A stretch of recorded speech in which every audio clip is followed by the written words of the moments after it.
Bonjour, good morning. So I'm going to go in English if that's okay. So my name is Anne and I work at FAO. I've been with FAO for about 7 years now. And in the division on livestock, we call it animal production and health. My background is in agronomy. I did my master on agricultural development. And then I went on with a PhD with INRA in Toulouse. Where I studied relationship between farming systems and the environment in the context of pastoralism. And after that, I worked for quite a long time, about 8 years, with the French Livestock Institute, based in Paris, on issues of reporting about agricultural supply chains in other countries for the French farmers and the European farmers. And from then, I moved to FAO about 7 years ago. So my talk this morning is about meeting world food needs versus Earth limitations. It's a challenging topic. I would like to thank the organizers for giving me this topic. I'm very pleased to be here with very distinguished speakers. It's really an honor to speak to you and to be with young scientists like you. I think it's a very good program that you have this week. I went through it and I'm very pleased to see that many of the themes that keep us busy at FAO can be found in this program. In FAO, our mandate is to eliminate hunger. So it's also quite challenging. Maybe we are familiar already with the Sustainable Development Goals that were agreed upon by 194 countries in the world in 2015. There are 17 of them. There are targets for the year 2030 to achieve. And one of them is zero hunger. But we're going to see that this is not quite the case yet. So I like to start with using the pictures from a famous photographer that's called Peter Menzel. If you don't know him, I invite you to look him up on the internet. It's very interesting work that he did and published a few years ago about what families eat on a weekly basis around the world. This is a family from France to start with. You see the average weekly budget for food, and you see the interesting diversity of food that you can find on these tables. A lot of water on the front, one bottle of wine only, some fruits, some vegetables, quite a large diversity. Then if we move classically to the United States, you find a little bit more processed food, soft drinks, a bit more meat as well. You see on the next to the two pizzas there, with a weekly budget that's a little lower. And if we change continent again, we go to Beijing here. A weekly budget that's about half of the American one, but you see also interesting diversity here, some meat and also dairy products on the bottom left corner, things that are quite more and more common, I would say, in the average Asian diet at the moment, which was not the case before. And finally, if we go to Chad, you see first the amount of food that is quite smaller compared to the number of people that you can see on the picture, and also the diversity that is quite restricted. So the idea here is really to show you, when we talk about food, we have to consider what the global picture is, and this is our role in FAO. You all, almost all Europeans, I assume, so your background is going to be influenced by your average diet, by what you see in the media. But unfortunately, the situation is not exactly yours, and what you see in the world and how the different situations that you can see here weigh on the global average is not exactly the picture that we usually get from the media and from the science that surrounds us in Europe. Another way of looking at those different diets is the share of the household budget that is spent on food. And you see here that it varies. You see in France we're around 13.5, but if you move to a country, for example, let's see, in Brazil you have 24.7, India 32.9, in Sub-Saharan Africa, Egypt, for example, 38.1. So the share of our money that we spend on food is very diverse, and this is another way of reflecting this diversity. Another one, and that's the last one I'm going to use, is the amount of protein consumption in terms of gram per capita and per day. So those figures, they're all available on FAO Stat. If you need them in your work, don't hesitate to go for that. You see that the amount of protein that people consume from one region to another varies greatly. 57% in Eastern Africa, 57 grams per capita per day. And the maximum is Northern America, so the US and Canada, 109 grams. The breakdown of those proteins is also quite different between plant, fish products, dairy products, and meat. You see that in Western countries, industrialized countries, or another way of referring to them is OECD countries, you see that meat and basically animal protein constitute almost half of the intake, while plant protein is much more higher in the diet in countries like, in regions like Southern Asia. The Indian diet is basically vegetarian, so this is quite natural to find in the statistics. So when we talk about global food needs, we have to remind ourselves of what is food security. And I also invite you, if you're interested in this topic, to look into all the material that we have on e-learning on FAO that's completely free and available for all. And there's a course on food security if you're interested. We always think of food availability, food supply, you know, the amount of food that's available for eating. And this is since the first World Food Conference that was in '74, so quite a long time ago. But since then, we introduced new dimensions to food security. This is because first, we know that we produce today around 3,000 kilocalories per day and per person, in average at global level. So we produce enough food in terms of energy to feed everyone. But we still have about 821 million of people who are food insecure, who are undernourished. That means they don't have enough intake of energy to sustain their activity and their lives. That was the latest assessment from FAO in 2016. We also have about twice as many people who are in situations of malnutrition in terms of nutrient deficiency. They have enough calories, but they don't have enough diversity in their diets, so they are anemic, they are stunted for children, or wasted, as we say also. So those are also food insecure, but in a different form. And we now know that there is a third burden of malnutrition, which is overweight and obesity.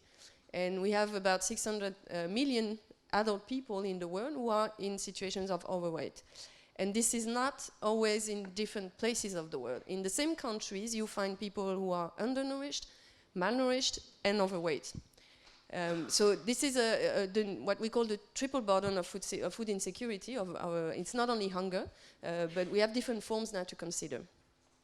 And the other dimensions to consider for food security are not only the supply, but as you see here at the bottom, the access to food.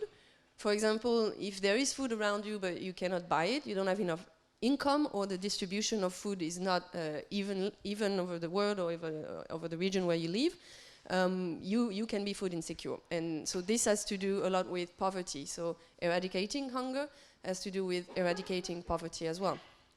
It's also about food utilization. If you're sick, you're not going to take as much nutrition from your food as if you're healthy. The way you prepare your food or the way you store your food will also influence the amount of nutrition you can get from it. So food utilization can also make you food insecure. And finally, those three factors have to be stable over time. Obviously, if suddenly there's a drop in food availability or food access, you can be food insecure as well. So quickly, the figures, that's the latest report on food security, the status, and the 821 million that I just mentioned. You see that what we know now is that hunger is on the rise again. You see that both the total number of people in orange and the share of global population in gray, who are food insecure, who are undernourished in that case, was going down for about 15, 20 years, and is picking up again for about 3-4 years now. This is because this is explained mostly by climate change and by conflicts, which are also correlated. All the extra number of food insecure people that we find now are mostly in zones of conflicts in sub-Saharan Africa and in South Asia. but also in those two regions are the two regions in the world that are the most affected and the most vulnerable to climate change. So you see here the breakdown per region, and you see the share of undernourished people, the prevalence of undernourishment, as we call it. 24% in 2005 in Sub-Saharan Africa, and hardly any change since then, 22%. And you can compare this to other regions. So hunger is mostly found in Sub-Saharan Africa and in South Asia. Another way of looking at those triple burden this triple burden of malnutrition is the prevalence of those different forms of malnutrition. So stunted children that are under the level of development that they should have reached, they're smaller. Wasting children, children that are basically too thin. You know, you measure the diameter of their arm at this level to measure how undernourished they can be. Those are the two forms of undernutrition and malnutrition for children. But you also have rising numbers of overweight children. You can see here in purple. Anemia among women. I don't know if you know about this figure, but about 1 woman out of 3 is anemic in the world. They have enough food, but they don't have enough diversity, don't have enough iron in particular in their diets. And obesity for adults, we already mentioned that. So back to the original topic, food. We described this versus Earth limits. So what we know is that we're going to be around 10 billion people in 2050. A lot of the statistics that we get for 2050 can be discussed. There's a lot of uncertainty on projections and so on. There are plenty of models. I'm sure some of you work on this as well. But one that is pretty accurate is the population. So far, we haven't been very wrong in projecting our population growth. So about 10 million in 2050, that's a lot more. That's 4 times as more as what we had in 1950. So this is a problem. We're going to have to feed those people. And we already know that we have more and more people out of those billions that are hungry.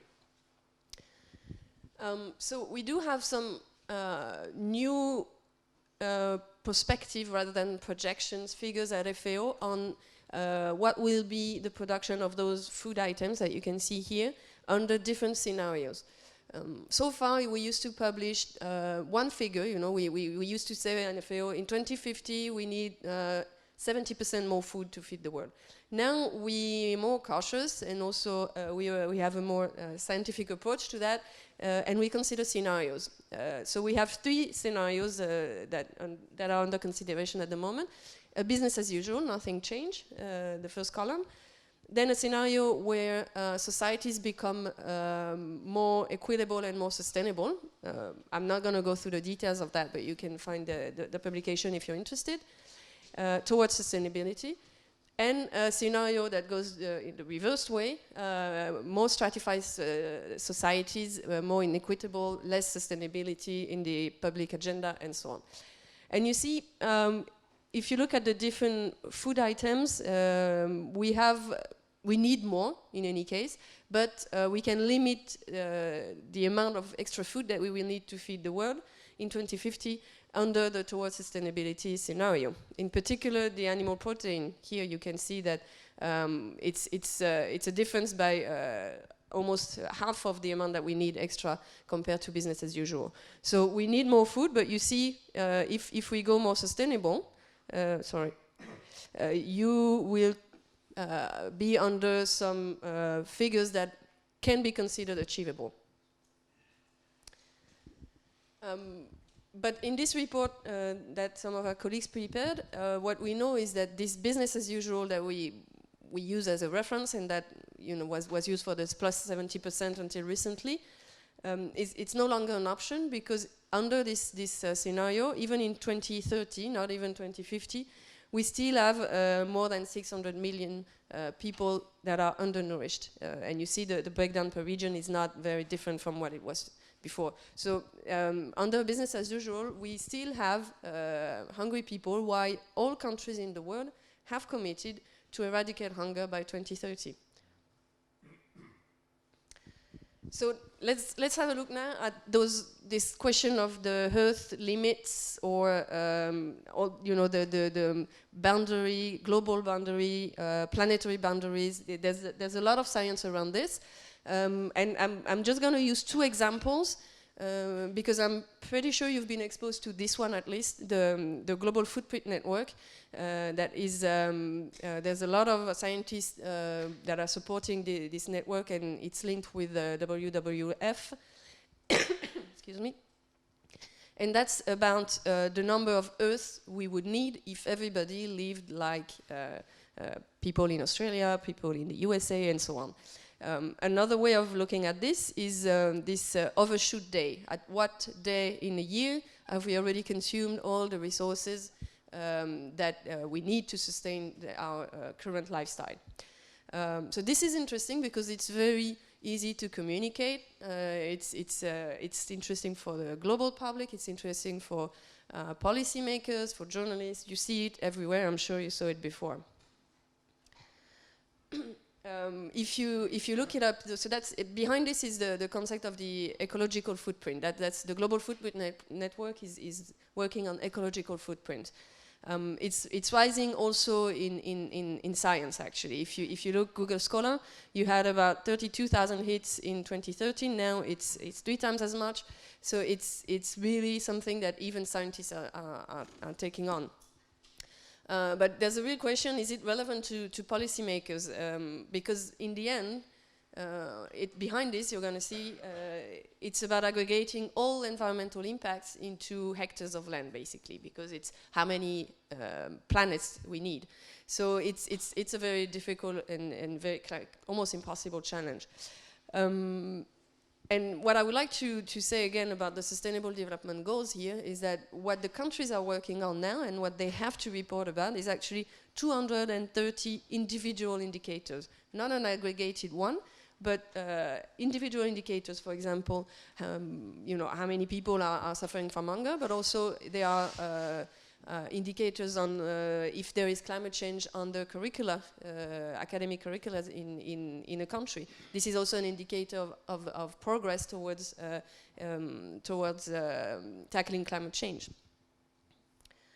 So I'm going to go very quickly here, but I think it's interesting for you as young scientists to know that some of those very easy ways to report in the media in particular can be somehow flawed or can hide some strong limitations. For example, on this ecological footprint, as I was saying, it's all putting back environmental impacts onto hectares of land, and this is almost impossible to do. For example, how do you convert CO2 emissions from an energy plant somewhere into hectares of land? Well, behind this they have very strong assumptions. They basically think into well, how many hectares of forest do you need to compensate this?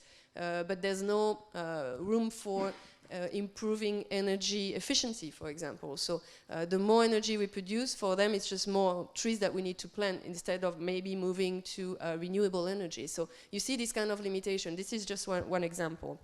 There are also some environmental impacts that are not included in the methodology, like water pollution or biodiversity losses, simply because you cannot convert this into hectares. So there are some overlooked, sorry.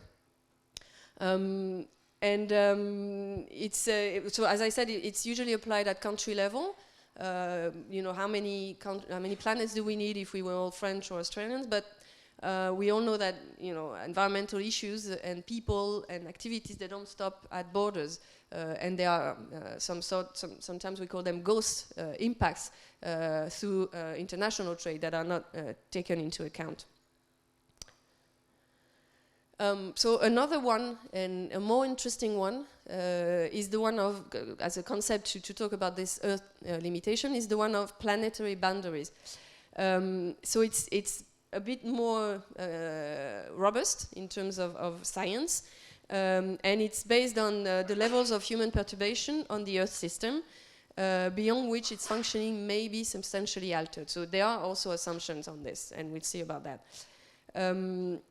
So it's a tool that is not as obvious as the previous one, but is more efficient to support decision making and public policies. It is not made for dictating how societies should develop, but to inform those decisions at policy level. And this is how it looks like. So we have about 9 boundaries. You see them: climate change, novel entities, which have to do with pollution, ozone depletion, aerosol loading in the atmosphere, ocean acidification, biochemical flows, mostly phosphorus and nitrogen, freshwater use, land use change, and everything related to biodiversity. And we know, according to this methodology, that some of those planetary boundaries are already in the red zone, so high risk of overpassing the threshold. Some are on the way to, and some we still don't know well how to measure that and how to report about that. So here again, I'm not going to go through all the details, but it's just to show you how they calculate this. For example, on climate change, they just look at the atmospheric CO2 concentration, and they have a threshold under which it's considered okay, and over which it's considered risky. For example, on the biosphere and biodiversity, they look at the extinction rate. For ozone depletion, they compare the current to the pre-industrial one. So all those quite easy, quite obvious threshold that you can put on a number of Earth limitation and monitor the change for those 9 boundaries. They also look at the regional breakdown of this for a number of them. So you see in red here the areas where phosphorus or nitrogen on the top part of the slide are at risk of depletion. So those are very critical boundaries for agriculture in particular, but the same applies to freshwater use, for example. So there are many studies looking at how our food systems impact the environment, and in particular in the livestock and animal science world, we deal a lot with that. The livestock subsector within agriculture is particularly pointed at in terms of environmental impacts. So there's a plethora of studies that you can look at. I'm just taking this one because it's probably the latest and most reported about one. It was published last year in Nature by Springman et al. And it looks at those planetary boundaries that we just described. They selected 5 of them here. So you see phosphorus, nitrogen, water, cropland use, and greenhouse gas emissions. And they're comparing the contribution of various food items, crops, legumes, animal products in red, sugar in gray, and so on. And they look at 2010 and 2050 with some scenario behind that I'm going to explain a little bit. So you see, you see this very large contribution of animal products on greenhouse gas emissions that we already know, and this is a particular topic for me in my work. You see also the contribution, the amount of phosphorus and nitrogen that is used for crops, and basically what you see also is that whatever the boundary, whatever the food item, it's supposed to grow in the future. So in this paper they also look at options. And if I'm taking this one, it's because it's a very good example of how scientists approach this question. So they look at those boundaries, a selection of 5 of them, and then they look into diets. Because a very easy way to enter and change our food system is to change our diet, right? And I think they're going to be a very interesting talk from the consumer side, so this is a very good thing. So diets, you can change your diet. You can go from omnivorous to pescatarian, vegetarian, flexitarian. We all know about this now. It's been growing in the media in the past 5 or 10 years. And it's pretty much the go-to entry point in studies on food system and the impact on the environment. But fortunately, there are other options that are considered. For example, here you see that they have 2 scenarios of reducing waste. We're wasting about 30% of the food we produce at global level.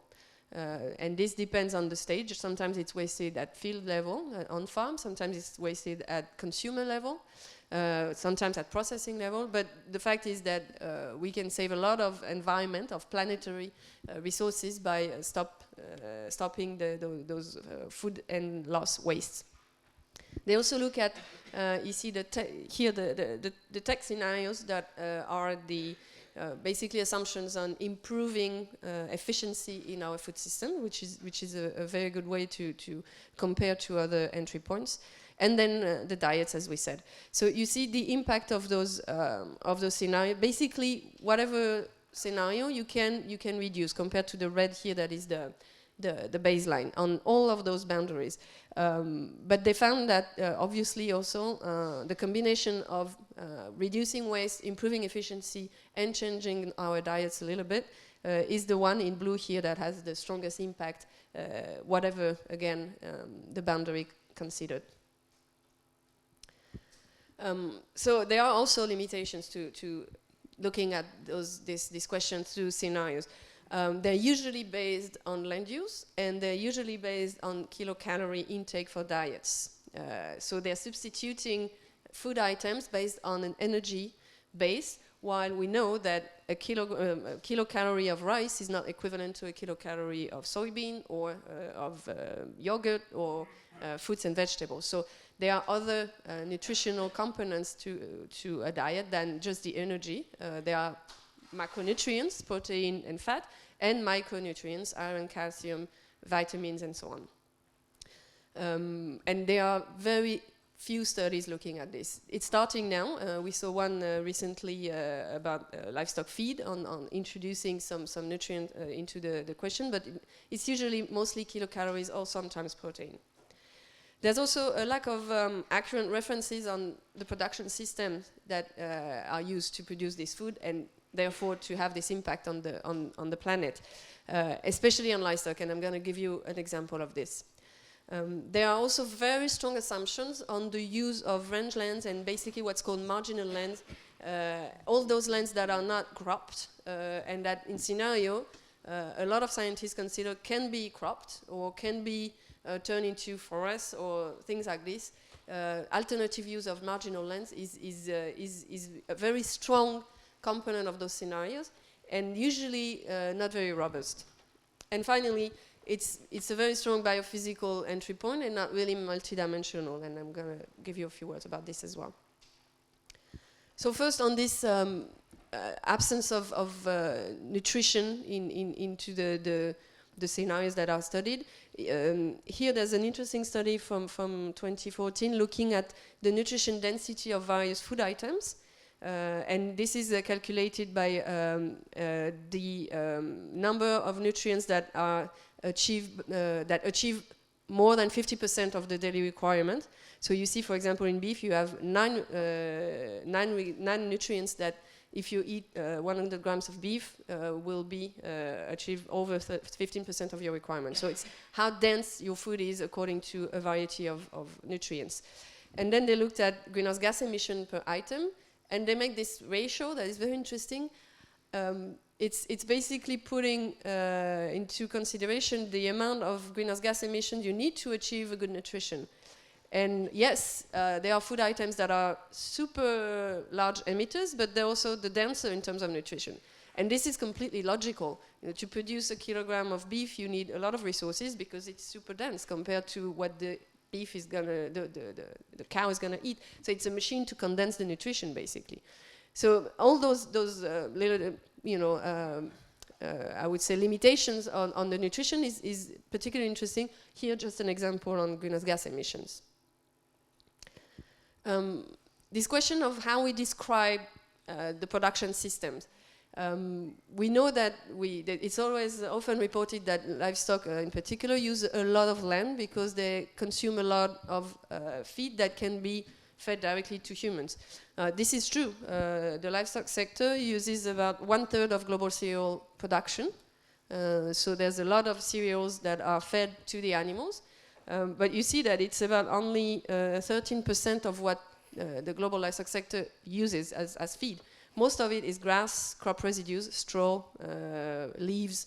but also byproducts, all things that we humans cannot eat. So there's really a misrepresentation here as well. If we consider that livestock only consumes food that we can eat, it's not true. I'm going to ask you a question. Do you know, what would you say if I asked you how many kilograms of cereal do you need to produce 1 kilogram of meat? I mean, what's the figure you have in mind? Kilograms of cereals to produce 1 kilogram of meat, in average. 10? 20? Yes? If a cow eats nothing but cereals or cereals included? In average. Okay. 50? 50? Interesting.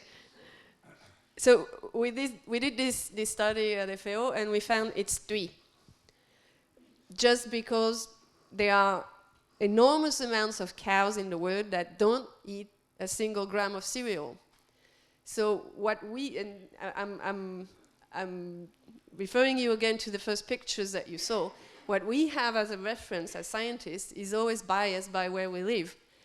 In average, we found that ruminants need about 2.8 kilograms of cereals, mostly cereals, to produce 1 kilogram of meat. Here you see here. Monogastrics about 3.2, and in average for all species it's about 3.1. We also looked into different what we call feed conversion ratios. For example, you can look at how many kilograms of dry matter are used for to produce 1 kilogram of protein. In that case, obviously ruminants use a lot because they use a lot of grass compared to monogastrics. But if you look at the amount of edible protein from plants to produce 1 kilogram of edible protein from animals, you have here 0.6 for ruminants. So that means ruminants, in average, at global level, they make a positive net contribution to global protein balance. They consume less protein from plants than the protein they produce in their meat, eggs, and milk. This is because they turn non-edible protein from grass, from straw, and so on, into edible protein. While monogastrics here use 2 kilograms. So this thing that we usually hear, chicken and pigs, they're more efficient than beef. Well, it depends how you define efficiency. If you look into 1 kilogram of cereals, yes, chicken are going to turn 1 kilogram of cereal into meat more efficiently. But they don't, the cows, for example, they don't need those cereals to make 1 kilogram of protein. So it really depends how you define this. And I'm going to skip that, but you can look into the land use also. I was talking about the rangeland and marginal land. You can look into what is needed in terms of hectares and what kind of land use you need. And what we see is that, okay, there's a large share of rangeland here, about 2 billion hectares that are grazed by livestock. But we estimate that 2/3 of this is not croppable. You cannot turn 2/3 of the rangeland that are grazed by the animals into other production system, or for example, to produce cereals, because they are simply too steepy or just not croppable at all.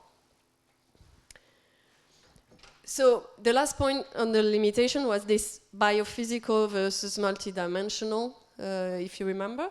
And what we also learned from looking at all those studies reporting on scenarios is that overcoming biophysical limits is usually not sufficient.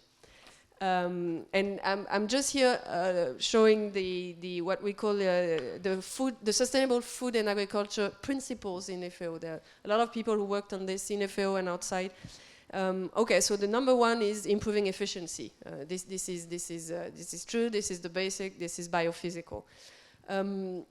But the second one is that the principle to have sustainable food and agriculture is that we have to conserve and enhance the natural resources. It's not only about improving efficiency on farm, it's also about conserving and protecting the natural resources that exist. The third one on the right is about income, livelihood of people. So it's already not biophysical anymore. You cannot have sustainable food and agriculture if the people don't have equitable income, social well-being, and so on. The fourth one is their resilience, so how they can come back from a shock in terms of climate change, for example, or a market and so on, how they can reach again a stable state, not necessarily the one they had before, but resilience is about finding a new stable situation after a shock. And the fifth one is about governance. And this is clearly not biophysical. Sustainable food and agriculture that require adequate and equitable governance. Who has access to land? Who owns the land? If you're a farmer and you want to invest on your farmland to make it more efficient, for example, if you don't own the land or if you don't have long-term rights on it, you're not going to do it. You're not going to invest on something that can be taken away from you the next day. This is just one example. So I would like to refer also to a report that is under construction at the moment by a group of experts, the high-level panel of experts, HLP, of the Committee on Food Security, CFS, that is now considering agroecology and other sustainable agricultural practices or approaches. And they're listed here on the left, the approaches that are under review in this report. Agroecology, sustainable intensification, organic agriculture, agroforestry, climate-smart agriculture, permaculture, nutrition-sensitive agriculture, sustainable food value chains, and rights-based approaches. All those approaches, they are a variety of sometimes practices, science-based and evidence available, and in the case of agroecology also social movements that are considered under study now for achieving sustainable food and agriculture. And those experts, they're also looking at the list of, I would say what they call innovations, but changes, I would say, to our food system that can be considered, that are usually considered, diversification, the impact on labor, and so on. And they're doing this review to see, well, which one would contribute the most to sustainable food and agriculture and how. And I would like here to give a little insight on agroecology in particular, because it's usually considered as the most, the broader of those approaches, the ones that would tackle most of the problems that we have with our food systems today. And the first thing to consider is that it's not only science, it's not only a scientific discipline as emerged in the 30s, and you're all scientists here, but you have to consider that more recently, since the 80s approximately, agroecology also has become a social movement, and it's supported by large groups of farmers, of people from the civil society, as a way also to achieve sustainable food and agriculture by transforming more our food systems than just making them more efficient or changing only the government. It's really a broader approach. It looks at the place of producers in particular, where producers for agroecology are more custodian than implementers. And this has to do with the second to last point. Agroecology is usually more bottom-up than top-down compared to, for example, sustainable intensification. It looks at food sovereignty compared to food security. Food security, we describe this. Food sovereignty is a different approach. It's about the right for the people to produce their own food and be really in charge of what food they need, what food they produce, and how. There are exclusion criteria or not, for example, on biotechnology. For example, agroecology excludes GMOs, while other approaches don't. There are different environmental ranges also considered. Ecosystem services are more considered in agroecology than in other approaches. But for example, climate change mitigation is less tackled in agroecology than in other approaches. So it's a different range. But one limitation at the moment is that the evidence on agroecology and how it performs and how it can help achieving sustainable food and agriculture is still scattered, disseminated in different places, heterogeneous, and we're working on this at FAO and with partners, and I'm very happy Pablo is here. We've been working on this together for a few months now. How can we consolidate, how can we come up with indicators that support the evidence on agroecology when it's obviously so broad and so multidimensional? So just a reference here on a very interesting study, if you're interested.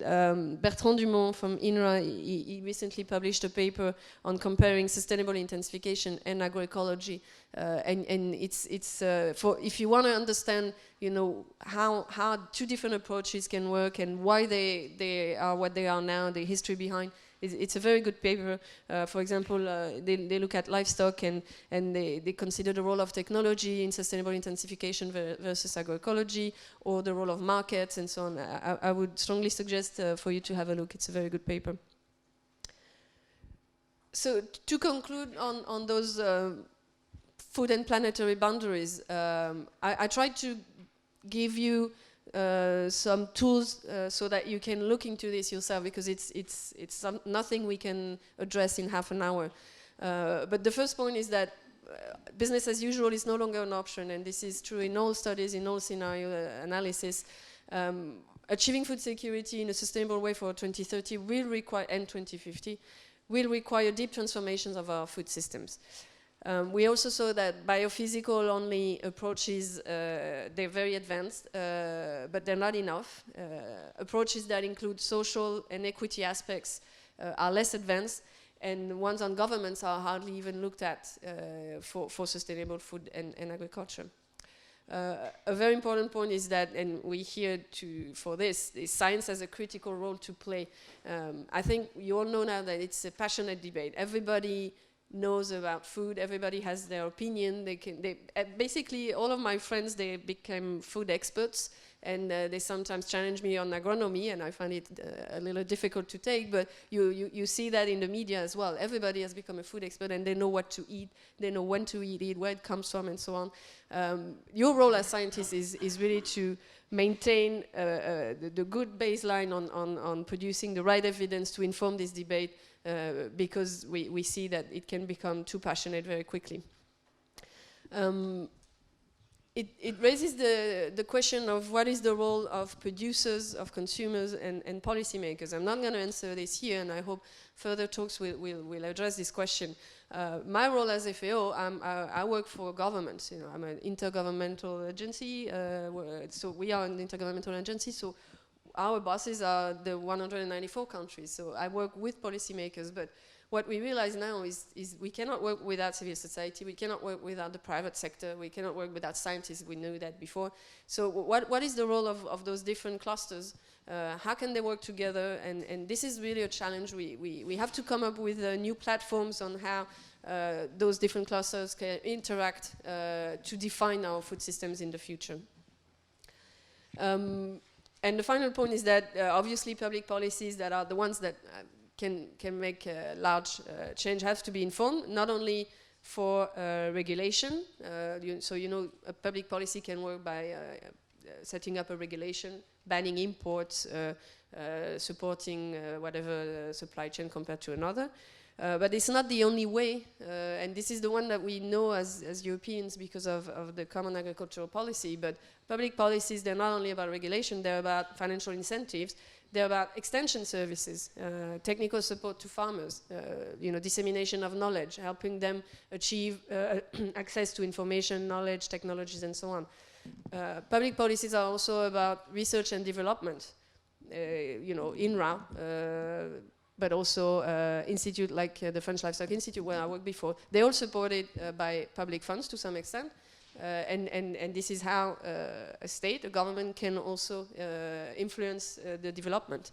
It's about also public investments, infrastructure, how a government in the Sahel, for example, will invest in creating more boreholes or parks for livestock to vaccinate, or roads, just roads. It's a public investment that can help small-scale farmers to access markets.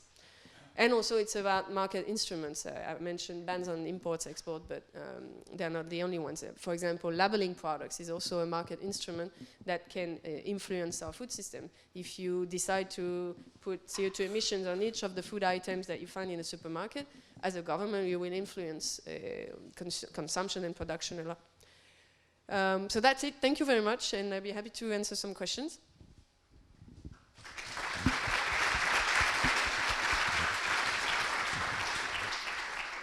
Thank you, Anne.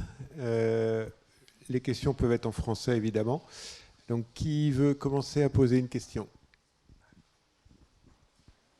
Ah, c'est la première, la plus difficile. Hein.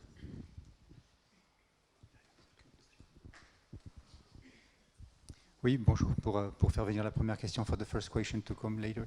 What is the influence of the wars in the world in the problem of hunger? Of the, sorry? The wars, the conflicts, armed conflicts. Okay, so this is something that FAO has looked at in 2016, 2017, the report on food insecurity in 2017. I have some figures that I can provide to you. It's one of the two main reasons that hunger is rising again at the moment, as I mentioned, conflicts and climate change. South Sudan, Afghanistan, basically the whole of the Horn of Africa, so East Africa, are the places in the world that you have the most food insecure people, and conflicts are a very strong driver of food insecurity that is growing again.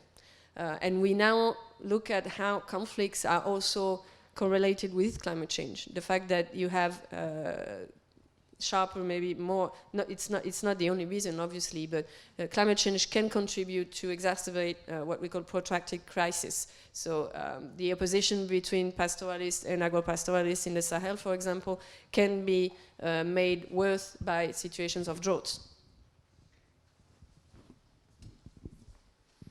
Dans la salle? Oui.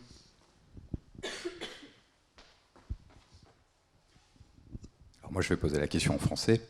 Vous parlez, vous nous dites au fond, le business as usual n'est plus une option par rapport aux transformations et donc au changement. Et en fait, moi, je me posais une question, du rôle du conflit par rapport à ces transformations. Alors quand je dis conflit, je ne parle pas du conflit armé, mais plutôt du conflit tel qu'on a pu connaître dans nos sociétés. Autour de l'émergence de l'État-providence, un conflit entre d'un côté des forces sociales et qui ont fait émerger des formes d'égalité un peu plus fortes. Et or, par rapport à l'agroécologie, vous nous parlez de mouvement social. Est-ce qu'à vos yeux, au niveau mondial, vous voyez émerger des groupes, donc par exemple des groupes qui défendraient l'agroécologie, qui défendraient des intérêts, donc en fait une espèce de conflit socialisé, quand je dis conflit, c'est pas forcément un conflit ouvert, mais un conflit socialisé qui serait porteur justement d'un changement tel qu'on a pu le connaître dans nos sociétés, si je reprends l'exemple historique de l'État-providence. Je vais répondre en français alors. C'est pas une question facile que vous me posez.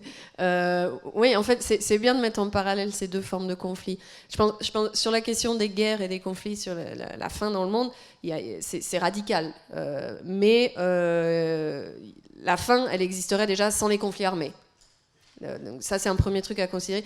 Faut pas juste parce que les conflits font qu'il y a plus de faim, s'abolir en disant il suffit de mettre la paix dans le monde et on n'aura plus de faim. Non, la faim existe, elle réduit petit à petit, mais elle continue d'exister parce que c'est pas que les conflits armés, c'est aussi la redistribution, c'est les inégalités de revenus, etc.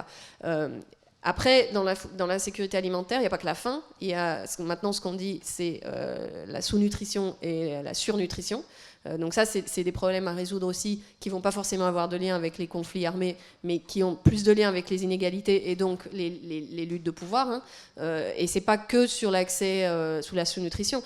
Vous savez aussi bien que moi, les manques de diversité alimentaire qui mènent à l'obésité, on les trouve essentiellement dans les milieux les plus défavorisés.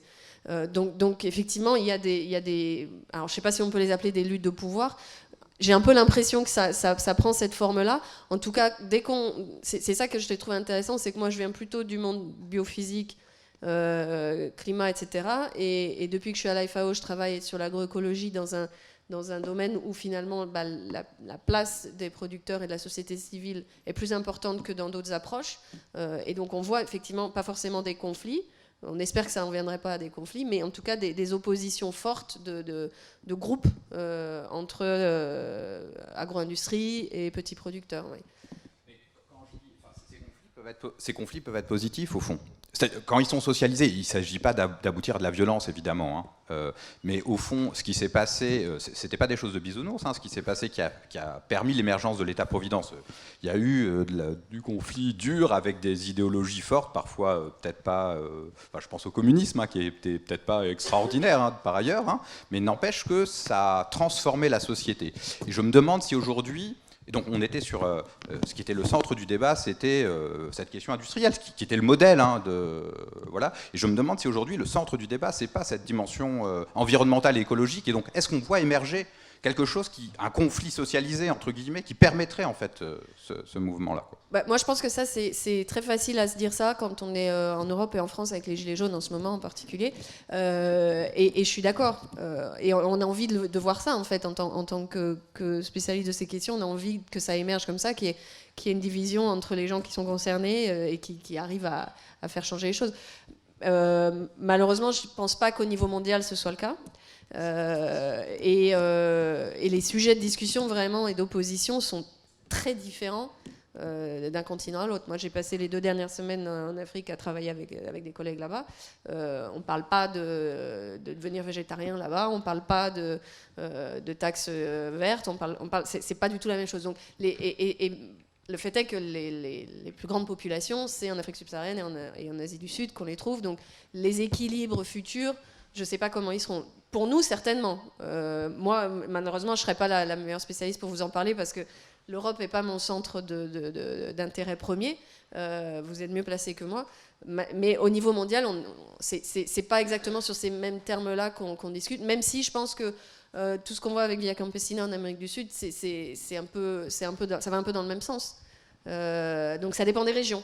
En Amérique du Sud, certainement. En Afrique subsaharienne, sans doute moins. Une question, après... Oui, bonjour.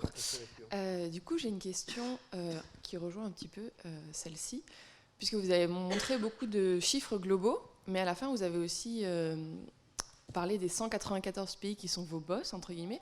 Comment vous faites pour... je ne sais pas si vous pouvez les conseiller, si la FAO peut conseiller ces pays, mais comment vous faites pour, par exemple, produire des chiffres par pays, parce que vous montrez des chiffres, par exemple, il faudrait augmenter la production de viande de 29% globalement. En France, on a l'impression qu'on n'a pas besoin d'augmenter. Dans d'autres pays, il faudrait augmenter. Comment est-ce que ça peut s'équilibrer et quel est le rôle de la FAO là-dedans ? C'est une bonne question. Alors, dans ces chiffres globaux que je montrais, dans la publication, vous pouvez les trouver par région. Donc, moi, je vous donne la big picture, mais vous pouvez trouver la répartition par région de toutes ces statistiques. Alors, nous, à la FAO, notre rôle, c'est d'aider les pays à avoir la bonne information pour mettre en place les bonnes politiques, en gros. Et on a différents mécanismes pour ça, des formes de gouvernance avec des comités sur l'agriculture, comités sur les forêts, comités sur les pêches, etc., où les représentants de chaque pays, donc souvent les ministres de l'agriculture ou les ministres des pêches, si les ministères sont séparés, ou de l'élevage, viennent siéger et votent des résolutions sur quel est le thème de travail que la FAO va aborder. Qu'est-ce que va faire la FAO pour, par exemple, alors je reprends l'exemple de l'agroécologie. La dernière fois, au comité sur l'agriculture, l'année dernière, ils ont voté que la FAO devait produire un cadre de référence pour analyser l'agroécologie au niveau mondial, dans toutes ses formes, avec les partenaires. Donc maintenant, on a un mandat, et nous, on va faire ce cadre de référence avec les scientifiques, avec les différentes parties prenantes. On va le proposer, on va essayer de produire des données avec, et on va en rendre compte de nouveau à tous ces ministres pour qu'ils puissent prendre, eux, leurs décisions par la suite. Alors, c'est difficile parce que chaque État est souverain. Donc, c'est pas parce qu'il se passe quelque chose à la FAO qu'un pays va le faire. Alors, en agriculture, c'est moins entre guillemets grave qu'au Conseil de sécurité, par exemple. Mais les Nations Unies, on n'a pas un rôle prescriptif. On ne peut que favoriser les échanges, accéder à l'information, favoriser l'accès à l'information, informer les débats, mais malheureusement, on ne peut pas demander aux États de faire quelque chose. Si ça répond un peu à la question. Thanks for the presentation. I have a question concerning the agroecology. So you mentioned the 3 axes, which is indeed science, practices, and social movement. And in December 2018, we have signed the Declaration of Peasant Rights by exactly 124 countries. 121 they signed for it. most of the European did not, like Italy, for instance, or France. So I was wondering, like, this is a way of empowering social movement. And so I would like to know if this declaration will have an effect, or what could be the next step to empower more social movement in the definition of agroecology. It's also a very difficult question. I guess there are different ways countries can support this. For example, France is on the international scene very active on agroecology. There are many scientists working on agroecology in France, way more than in other countries. There are a couple of, I would say, champion countries on this, and I guess France is part of this group. But when it comes to social movement, maybe they're less active or not willing to enter, to be part of the signatory, for example, that you mentioned. Some say it has to do with the balance of power in France between classic farmers' union and alternative one. You can see it like this. I mean, it's true that we have farmers' unions that are very strong in France and very close to the government compared to other countries as well. Then I'm not sure I can say more about this. I mean, it's really, I'm not sure it's necessary to change the food system to sign this convention in particular. I'm pretty sure it's necessary that civil society is engaged and farmers' unions are engaged in the process. The form that it should take, I'm unfortunately I'm unable to answer this. I don't know. It's really a question of opinion. Ah, encore une question tout en haut. Allez, c'est la dernière question.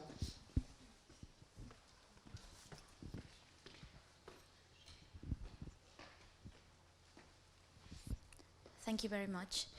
I was wondering what is the position of FAO towards the processed food in low-income countries? Towards what? The position of FAO towards processed food in low-income countries. Processed food in low-income countries. First, it's important to know that any question that's starting, what is the FAO's position on, is going to be, the answer will be disappointing. I'm not here to give any position. FAO doesn't have a position. FAO works for 194 countries, so don't ask me what is the FAO's position on GMOs, for example, because you're going to be very disappointed as well. What I can say is that we have information supporting the evidence that the more processed food you find in a diet, the more overweight risk you have, and what do you call this? Coronary diseases. What's the word for this? Cardiovascular disease. Yes, thank you.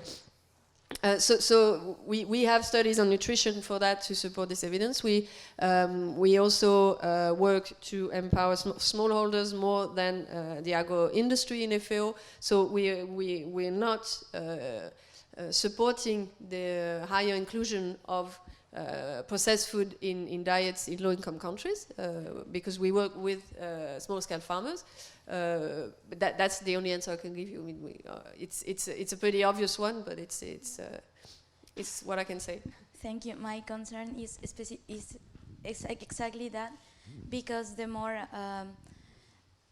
less processed is the food, it became more expensive. I mean, being vegetarian or having a sustainable lifestyle is expensive, so it's not affordable. Mm-hmm. So that was my concern about this. Well, then it's a different way of looking at the problem.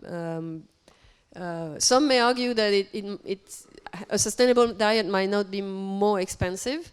I guess in our Western countries, industrialized countries, having a sustainable diet and having to buy all the food items to have it may be at least, maybe not more expensive, but at least require more energy and time because you have to diversify so you cannot just go to one supermarket and get that.